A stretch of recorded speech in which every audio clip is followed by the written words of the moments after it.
सिंध सभा कंदकोट पारां Kandhkot press club आॾो Sindhi इनाम जी अॻवाणी में जबरी तौर खंबे गुम कयल डॉक्टर फतेह महमूद खोसो ऐं ॿियनि क़ौमी कारकुननि जी आज़ादी लाइ एहतजाजी मुज़ाहिरो कयो। सिंधी इनाम ऐं ॿियनि अॻवाणनि ॻाल्हाईंदे चयो त सिंध जी धरती जा सचा सिपाही अॼु बि ज़िंदाननि में बंदि आहिनि। तहज़ीब जे वाधारे लाइ विढ़ंदड़ पंहिंजे वतन सां मोहबत कंदड़ आज़ादी जा ख़्वाब ॾिसंदड़ नौजवान जबरी गुमशुदगी अज़ाब मां गुज़री रहिया आहिनि। रियासत जी अदालतनि कानून इंसाफ़ ऐं इंसानी हक़नि जा नारा रुॻो ठगी ते आहिनि। जेकर को बि इल्ज़ाम आहे त डॉक्टर फतेह महमूद खोसो ऐं ॿियनि क़ौमी कारकुननि खे अदालतुनि में पेश कयो वञे पर बिना के जवाज़ जे अगवा करणु ग़ाइबु करणु अज़ियतूं ॾियणु ज़ुल्माणे सिंधी अवाम क़बूल न कंदो। विड़ी वठंदासीं।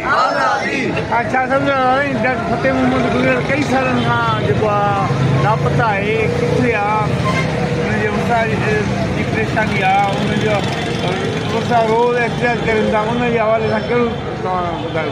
डॉक्टर फतेह महमूद खोसो ऐं सिंध जा खंभियल ॿिया समूरा सियासी कारकुन MIISI ऐं हिन रियासत जे एजेंसियुनि जे चंबे में हथ में आहे। उहे तरह जे SP खे बि ख़बर आहे, SHA खे बि ख़बर आहे त उहे कहिड़ी जॻह ते वारियल आहिनि।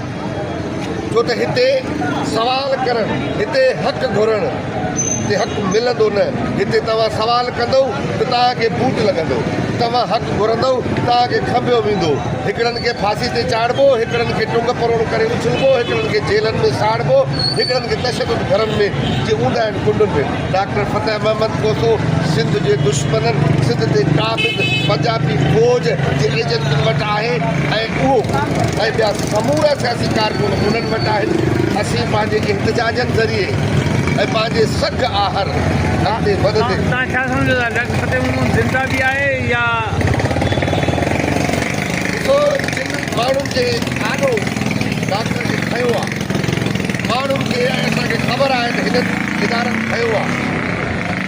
जे हू ज़िंदह न आहे तॾहिं बि हिसाब वरितो वेंदो, छो त क़ौमूं सदियुनि खां पोइ बि पंहिंजा हिसाब वठंदियूं आहिनि। जे हू ज़िंदह आहे त असां हुनखे ज़िंदह वठंदासीं, ज़िंदह आजो कराईंदासीं। ऐं जे हू मरी वियो आहे त मरी छो वियो आहे इहो सवाल कंदासीं। छो त हुननि खे खमण वारनि मारियो आहे त उन्हनि खे सूलियुनि ते लटकायो वञे, उन्हनि खे सज़ाऊं ॾिनियूं वञनि। असीं समूरा माई जिंदो जी आहे पंहिंजनि वॾड़नि जे लाइ जिदोजहद कंदासीं। जीअं हिकु माई जिंदो हिकिड़े पंजाबी ऑन ड्यूटी मेजर खे फांसी ते चाढ़ायो हुयो, ईअं असां पंहिंजनि वॾड़नि ऐं पंहिंजे साथियुनि जे लाइ एतिरी स्ट्रगल तेज़ कंदासीं जो उहे समूरा माण्हू जिन सिंध जे बचड़नि खे ॿिलीअ जे बचड़नि जीअं खंयो आहे, उन्हनि समूरनि खां हिसाब वठूं, सज़ाऊं ॾियूं ऐं उन 77 सालनि जो सॼो हिसाब थियो। सिंध में हज़ारे मिसपरसिंग थी आहे, उनजे बावजूदि बि अवाम नथी निकिरे, छा सबबु आहे? जे सिंध में पीपल्स पार्टी हूंदी हुते गैरतमंदनि जो अंग घटिजी वेंदो। जेसीं ताईं असां पीपल्स पार्टीअ मूं जान नथा छॾायूं तेसीं ताईं असां ईअं ई लुटजंदा, फुरजंदा ऐं मरंदा रहंदासीं। असीं विड़ूं पिया। इहे एहतजाज रुॻो फ़ौज एजेंसियुनि पंजाबियुनि धारनि जे ख़िलाफ़ न आहिनि। ही हितां जे भोतारनि, सरदारनि, मीरनि, पीरनि, वॾेरनि, वाठनि ऐं पीपल्स पार्टी जे ख़िलाफ़ आहे। छो त असांजे भित में ॾार, असांजे घर में खाट पीपल्स पार्टी जे करे लॻे थो, उहा पाण सिंध पुलिस जे थ्रू इहो सभु कुझु कराए थी।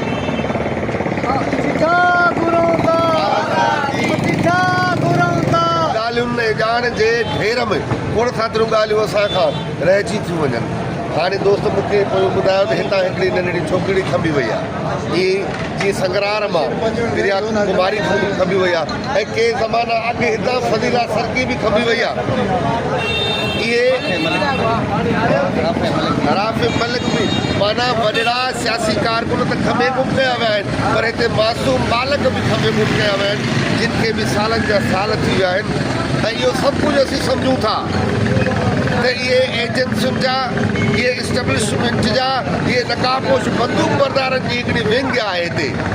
जेका ॿेलनि में जेका कचे में विहारी वई आहे त उहे माण्हुनि में ॾहकाव पैदा कनि, माण्हुनि खे जेको बि माण्हू साह खणे, जेको बि माण्हू उथे ऐं थोरो महिनतुनि जे वसीले उथी बीहे के चङा कपिड़ा पाए उहो घरणो ठाराए उनखे खपियो त जीअं सिंधी माण्हू कमज़ोर थियनि, पुठिते हटनि, वॾा वॾा शहर जेके असांजा आहिनि उन्हनि में हुननि धारनि खे आबाद इन लाइ करायो आहे त जीअं सिंधी माण्हू पोइ रहिजी वञनि।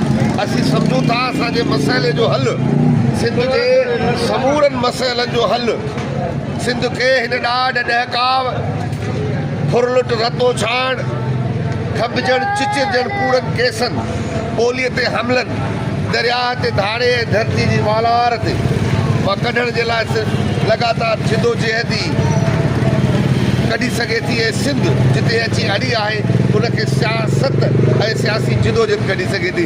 ही नारा, ही रड़ियूं ऐं ही अवेलो सवेलो असांजो अची रोड रस्तनि ते प्रेस क्लबुनि ते बीहण बि उन ई सिलसिले जी कड़ी आहे। अॼु थोरा या अॼु नवा या अॼु घटि ताक़त, सुभाणे नेठ ताक़तवर थींदासीं। लाज़िमन असां पंहिंजे पल पल जो, ॾुख जे हिकु हिकु सुॾके जो, पाणीअ जे फुड़े जो, वसीलनि जे ज़रे ज़रे जो, धरतीअ जे विख विख जो हिसाब थींदो। सियासी दहशतगर्दी बंदि कयो, सियासी दहशतगर्दी बंदि कयो, सैयद अरसलान शाह खे, सैयद अरसलान शाह खे, शबीर कमरानी खे, शबीर कमरानी खे, कयूम ओगाही खे, कयूम ओगाही खे, अलाह वधायो महर खे, अलाह वधायो महर खे, फ़कीर जाज़गाहो खे, फ़कीर जाज़गाहो खे, नवीद मीराणीअ खे, नवीद मीराणीअ खे, अयूब कांजड़ो खे,